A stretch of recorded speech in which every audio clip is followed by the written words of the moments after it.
एक ऐसा इंसान जो पेड़ की उसी डाल को काट रहा था जिस पर वो खुद बैठा था।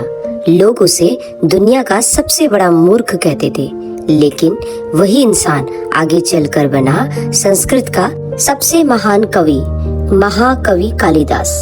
आखिर कैसे हुआ ये चमत्कार? क्या सच में महाकाली ने उसे ज्ञान दिया था? आज की इस नवरात्रि स्पेशल कहानी में आप जानेंगे आस्था और चमत्कार की असली ताकत। बहुत समय पहले उज्जैन के पास एक गांव में एक युवक रहता था। नाम था कालिदास, लेकिन यह नाम उसे बाद में मिला। उस समय वह एक साधारण, बल्कि कहे तो बिल्कुल ही अनपढ़ और मूर्ख युवक था। उसे न पढ़ना आता था न लिखना, बस यही दिन भर पेड़ों पर चढ़ना, लकड़ियाँ काटना और अपना गुजारा करना, यही उसका जीवन था। गांव के लोग उसका मजाक उड़ाते थे और उसे कोई सम्मान नहीं देता था। उसी राज्य में एक राजकुमारी थी जो बहुत ही विदुषी, बुद्धिमान और अभिमानी थी। उसने प्रण लिया था कि वह उसी से विवाह करेगी जो उसे शास्त्रार्थ में हरा सके। राज्य के बड़े बड़े विद्वान आए, लेकिन कोई भी राजकुमारी को हरा नहीं पाया। एक दिन कुछ विद्वान जो राजकुमारी से अपमानित हो चुके थे, उन्होंने बदला लेने की योजना बनाई। उन्होंने सोचा, अगर हम इस मूर्ख युवक को विद्वान बनाकर राजकुमारी से शादी करा दें तो उसका घमंड टूट जाएगा। उन्होंने कालिदास को देखा जो पेड़ की जिस डाल पर बैठा था उसी को काट रहा था।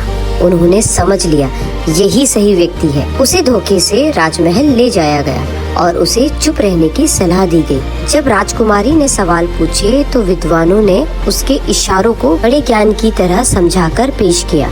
राजकुमारी को लगा कि यह व्यक्ति महान ज्ञानी है और उसने उससे विवाह कर लिया। शादी के बाद जब राजकुमारी ने कालिदास से बात करनी चाही तो सच्चाई सामने आ गई। कालिदास न कुछ समझ पाता था न कुछ जवाब दे पाता था। राजकुमारी को बहुत गुस्सा आया।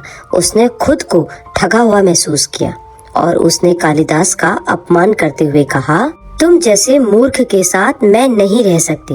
पहले विद्वान बनकर आओ, फिर मुझे मुंह दिखाना। यह शब्द कालिदास के दिल में तीर की तरह चुभ गए। अपमान से दुखी होकर कालिदास जंगल की ओर निकल पड़े। रात का समय था, चारों ओर अंधेरा था और उसी अंधेरे में उन्हें एक मंदिर दिखाई दिया। वह था माँ काली का मंदिर। कालिदास ने पहली बार सच्चे दिल से प्रार्थना की, हे माँ, मैं अज्ञानी हूँ, मुझे ज्ञान दो, मुझे योग्य बनाओ। वह दिन रात वहीं बैठकर माँ काली की तपस्या करने लगे। कालिदास की भक्ति सच्ची थी। वो पूरे मन और दिल से माँ की पूजा कर रहे थे। कई दिनों की कठोर तपस्या के बाद महाकाली स्वयं प्रकट हुई। उनका स्वर गूंज उठा, वत्स, तुम क्या चाहते हो? कालिदास ने विनम्र होकर कहा, माँ, मुझे ज्ञान चाहिए, बस इतना कि मैं अपने अपमान को मिटा सकूं। महाकाली मुस्कुराई। उन्होंने अपना आशीर्वाद दिया और कहा, आज से तुम केवल काली के दास नहीं बल्कि ज्ञान के सागर बनोगे। जैसे ही महाकाली का आशीर्वाद मिला, कालिदास के भीतर अद्भुत परिवर्तन हुआ। जो व्यक्ति एक शब्द भी नहीं जानता था, वह संस्कृत का महान विद्वान बन गया।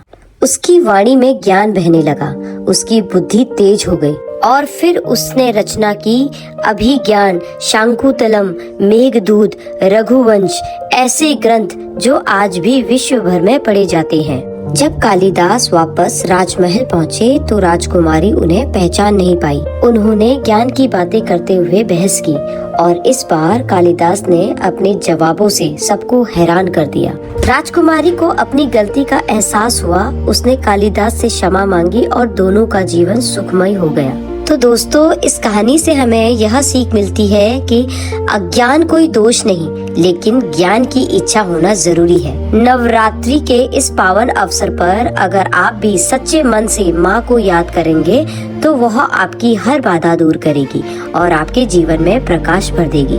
अगर आपको ये कहानी पसंद आई हो तो वीडियो को लाइक करें और महाकाली का आशीर्वाद पाने के लिए कमेंट में लिखें, जय महाकाली।